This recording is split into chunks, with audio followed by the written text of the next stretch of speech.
अपनी मीठी बोली से पंछी को गीत सिखाए वो। उसकी आंख में आंसू आए तो बादल घिर जाते हैं, उससे मिलने चांद सितारे धरती पे आ जाते हैं। जिस दरिया में पांव धरे पानी गुनगुना है, तुलसी के बारे में कुछ ऐसा सुना है। तुलसी मोरे अंगना, तुलसी मोरे अंगना। विनय को लड़की पसंद है, लड़की पागल है, अध पागल है, अंधी है। आप लोगों को उससे क्या? आप गायक पका रहे हैं। आपको क्या लगता है इस पूरे घर में हमें कोई काम ही नहीं है सिवाय कि तुम्हारी शादी और तुम्हारी वो विश्व सुंदरी बहू की चर्चा करना? ये क्या हुआ? शिव शिव शिव,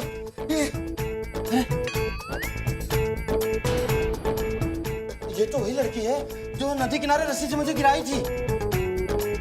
केदारनाथ जी, ये आपकी बेटी है? अरे पंडित जी, उसका पैर फिसल गया होगा। अरे अरे, मुझे पता होता है कि आपकी बेटी है तो मैं यहाँ कदाप नहीं आता।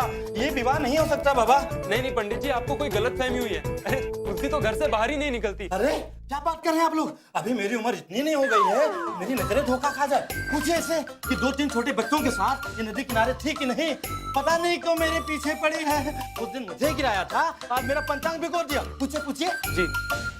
तुलसी, पंडित जी क्या कह रहे हैं?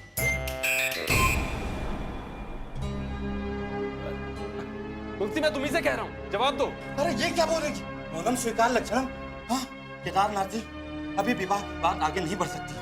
हाकिम सिंह जी मेरे बहुत पुराने यजमान हैं, उनका पूरा खानदान मेरी बहुत इज्जत करता है। उनके घर में ऐसी बहू जाए मैं कदाप नहीं चाहूंगा। मुझे अनुमति दीजिए। मैं नहीं पंडित जी, कैसी बात कर रहे हैं आप? अरे उस परिवार से मेरा बहुत पुराना रिश्ता है, मैं उन लोगों को जानता हूँ। और फिर उन्होंने फोन करके ही मेरी बेटी का रिश्ता मांगा था। वो मेरे घर आए भी थे मेरी बेटी को देखने के लिए। ये रिश्ता उन्हें मंजूर था।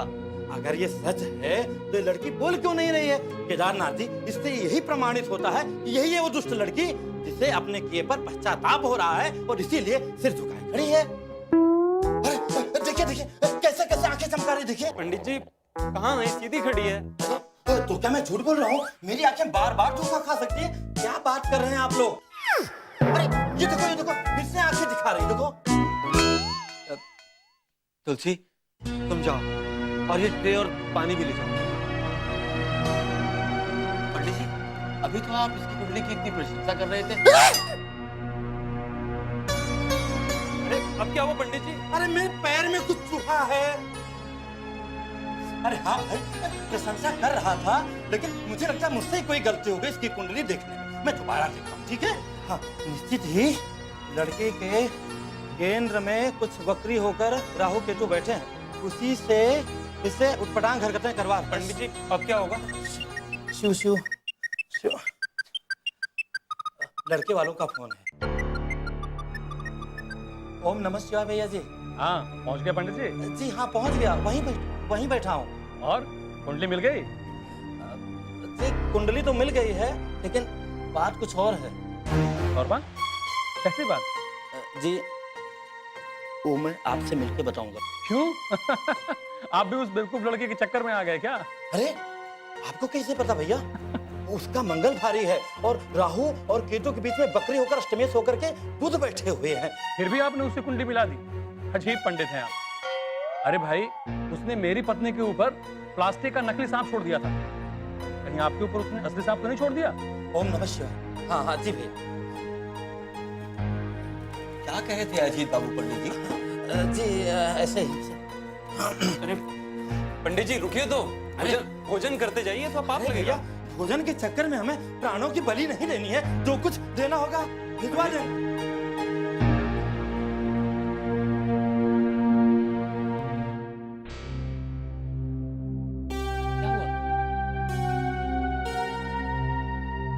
ऐसे क्यों देख रही हैं माँ? देख रही हूँ कि मेरा बेटा घर के मान प्रतिष्ठा में कैसे चार चांद लगा रहा है। माँ, आप ऐसा क्यों कह रही हैं? आखिर क्या किया है हमने? किया क्या है? अपने आप से पूछो। मैं सारी बातें सुन रही थी तुम्हारी।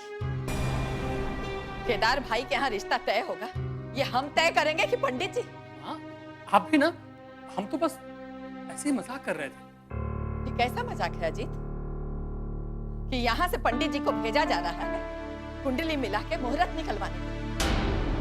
और तुम उन्हीं पंडित जी को फोन करके ये बोल रहे हो कि क्यों रिश्ता तय कर दिया। आखिर क्या चाहते हो? पता है तुमको वहां केदार भाई साहब का पूरा परिवार बैठा हो। क्या सोच रहे हो हमारे परिवार के बारे में? आखिर क्या चाहते हो तुम? कि छोटे भाई की शादी ना हो, वो ऐसे ही कुंवारा बैठा रहे और तुम लोग उसे ताने मारो। हम भला ऐसा क्यों चाहेंगे माँ? हाँ हाँ कहा नहीं है, लेकिन तुम दोनों के बर्ताव से यही लगता है। तुम लोग दोनों तो यही चाहते हो ना कि तुम्हारे ससुराल की किसी लड़की से मेरे विनय को बांध दिया जाए। इसीलिए तो देख रही हूँ, जब से आए हो लड़की देखे तब से हर जगह हर किसी से हर समय मजाक उड़ा रहे हो, शिकायत कर रहे हो। वाह अम्मा जी वाह, तारीफ वाली कोनो बात होती ना तब तारीफ करते। और किस किस से शिकायत की है? खाली मंगला दीदी से ही ना? वो भी तो इस घर की बहू है, कोई पराई तो नहीं है। बस करो बस, मुंह मत खुलवा मेरा।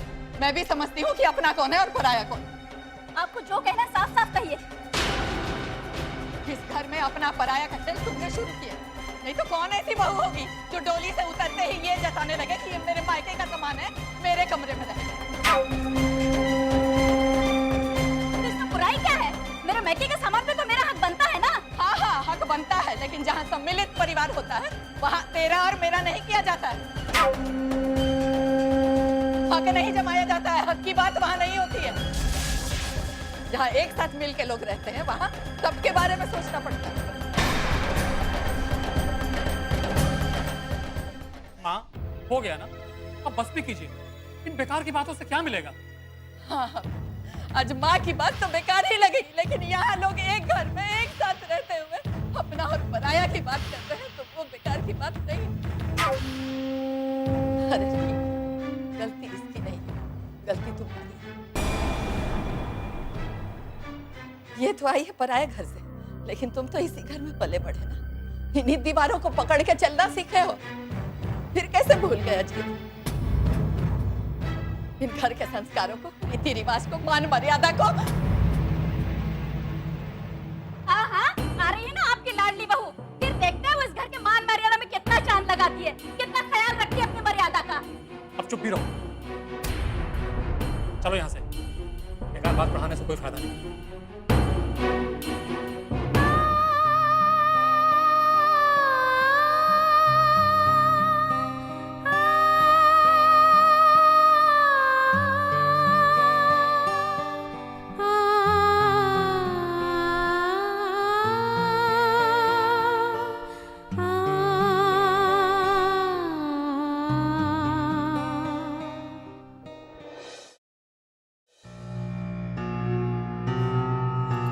हे भगवान, ये लड़की बिना, अब पता नहीं पंडित जी वहां क्या क्या कहेंगे। अरे क्या जरूरत थी उसे पंडित जी को गिराने की? जरूरत की बात ही समझती है आपकी लड़की तो क्या बात है? वो तो अपनी आदत से लाचार है। अरे जो लड़की अपने जेठ के ऊपर नकली सांप फेंक सकती है, उसके लिए पंडित जी को गिराना कोई बड़ी बात है? अजीब उल्टी खोपड़ी है लड़की। जब भी बात बिगड़कर सुधरने वाली हो ये कुछ और कर बैठती है। अरे छोड़ो ये सब बातें, वो जैसी है वैसी ही रहेगी। अब वक्त गंवाने से कोई फायदा नहीं। अब तो ये सोचो कि शादी के लिए कैसी कैसी तैयारियां करनी है। अजीब बात करते हैं बाबूजी, शादी तय हुई नहीं, आप तैयारी की बात करते हैं। अरे जरा उन पंडित जी के बारे में सोचिए, अगर वो वही मन लेकर वापस चले गए जिस मन से यहाँ से बैठक खाने गए, तो इस शादी को टूटने से ऊपर वाला भी नहीं बचा सकता। कल सुबह सबसे पहले जाकर पंडित जी से बात करिए, मान मनोबल करिए उनका, तब जाकर उन्हें विदा कीजिए, वरना बना बनाया खेल बिगड़ जाए।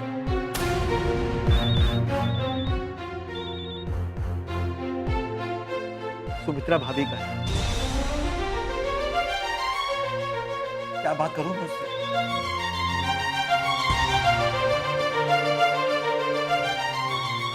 जरूर उस पंडित ने कान भरे होंगे, इसलिए उनका फोन आया है। अब क्या करूं? रुकिए, पहले सोच लीजिए कि बोलना क्या है। सोचना इसमें क्या है? भाभी जी को सब पता चल चुका होगा। अब वो जो भी वो कहेंगे हमें स्वीकार्य होगा। बाबूजी आप समझते नहीं, ये बड़े लोग गुरु और पंडितों को बहुत मानते हैं। बहुत सोच समझकर उन्होंने शादी के लिए हाँ बोला है। अगर पंडित की बात ने उनके मन में शक पैदा कर दिया तो ये मामला बिगड़ जाएगा। सुमित्रा भाभी का फोन है, क्या जवाब दूं मैं उन्हें?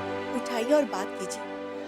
और अगर तुलसी के बारे में बात करें तो माफी मांग लीजिएगा और कहिए कि दोबारा ऐसी गलती नहीं होगी।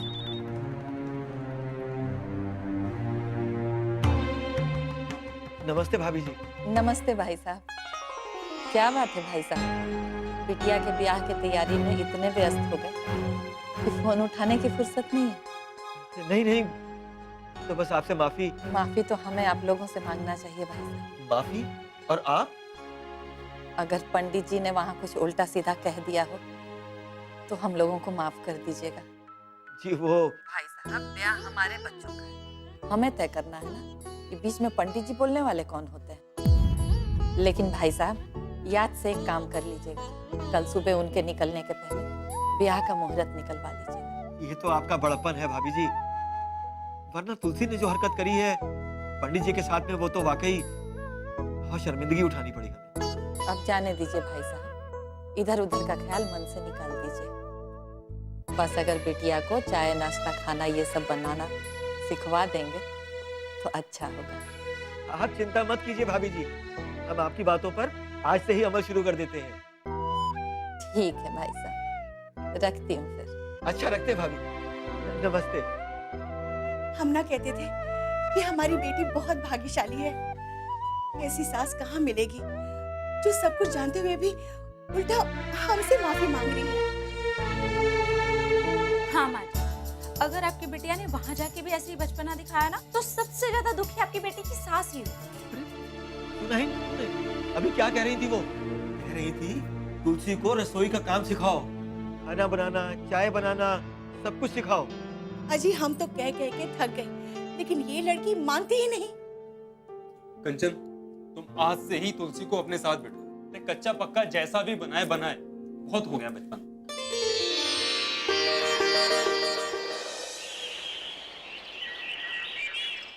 आ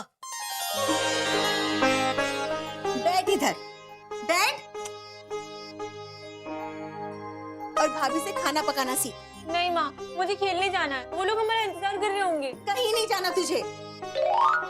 देख, भाभी ने आटा निकाला है, अब इसमें पानी डाल के गूंदना है, समझी? क्यों, भाभी को नहीं आता? क्यों नहीं आता ननद जी? इतने साल हो गए शादी, ये आटा गूंद गूंद के लोगों को रोटियां खिला खिला के अब थक गई। और वैसे भी शादी के बाद आपको चोर सिपाही खेलना, गुलेल चलाना, अमरूद तोड़ना, चोरी करना, ये सब काम नहीं आने वाला, यही काम आने वाला है। करिए।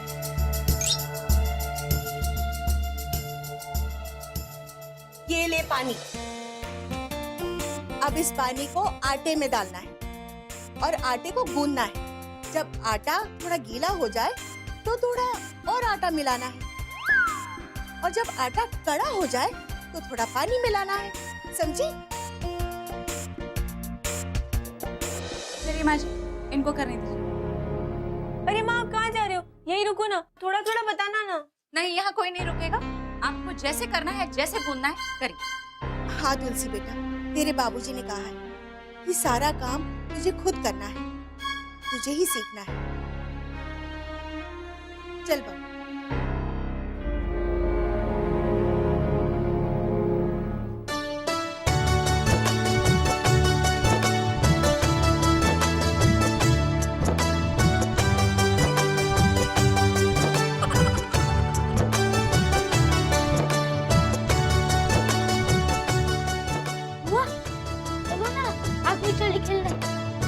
नहीं दीदी, आज मैं खेलने नहीं आऊंगी, आज से मैं काम सीखूंगी। ये देख, मैं आटा गूंद रही हूँ।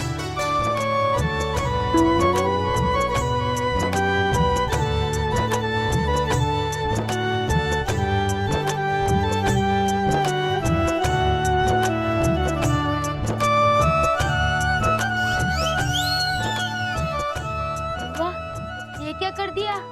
ऐसे तो इतना गंदा जाता है, आपने तो लई बना दिया। मैंने पानी ज्यादा डाल दिया ना, क्या है ना, पहली बार गूंद रही हूँ ना, इसलिए। एक काम करते लिटी, इसमें और आटा डाल देते तो ठीक हो जाएगा। अरे आपको सीखने के लिए कहा गया है, मुझे थोड़ी ना कहा गया है। बुआ की मदद नहीं करेगा? वो तो है, रुको मैं अभी लाता हूँ।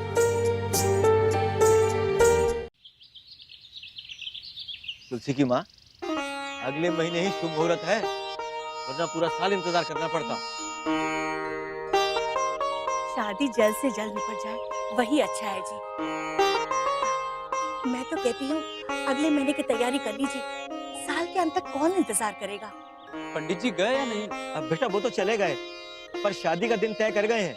हाँ बेटा, अगले महीने की तारीख तय हुई है। अगले महीने? हाँ बेटा, अब अगले महीने के हिसाब से शादी की तैयारियां भी तो करनी होंगी। पैसे का इंतजाम हुआ बेटा? बाबूजी अभी तक तो नहीं हुआ। फिर कैसे होगा? बाबूजी मैं कोशिश तो कर रहा हूँ, लेकिन जब तक नहीं होता कुछ कहा भी तो नहीं जा सकता ना।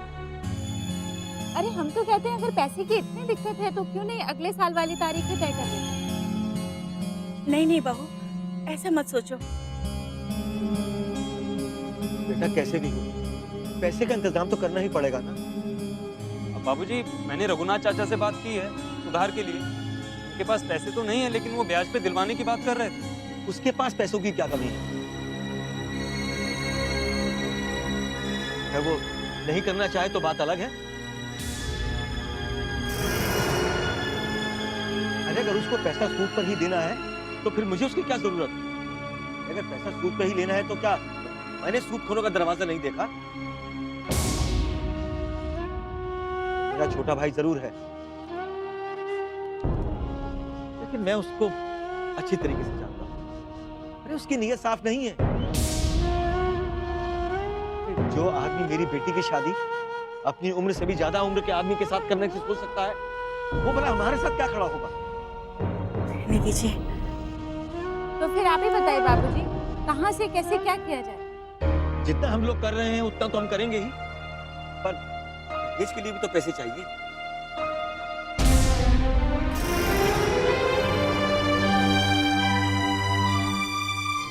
कम से कम 1.5 लाख रुपए तो चाहिए ही होगा। 1.5-2 लाख? इतने पैसे का इंतजाम कैसे होगा बाबूजी, वो भी 1 महीने के अंदर?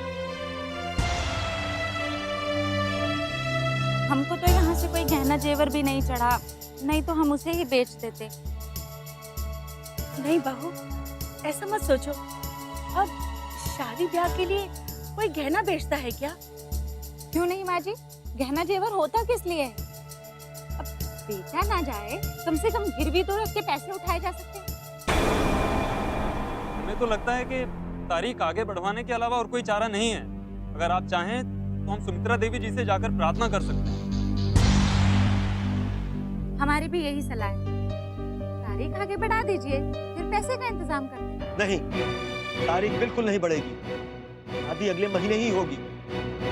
इतने पैसों का इंतजाम कहाँ से होगा बाबूजी? ठीक,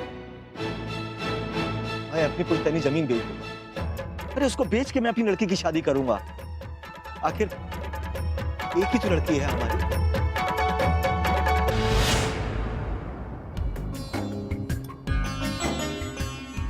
लीची मेरी छोटी पकड़। हाँ।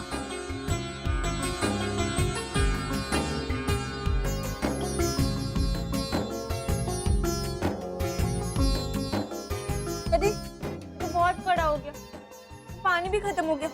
लीची और पानी लेके आओ। ठीक है।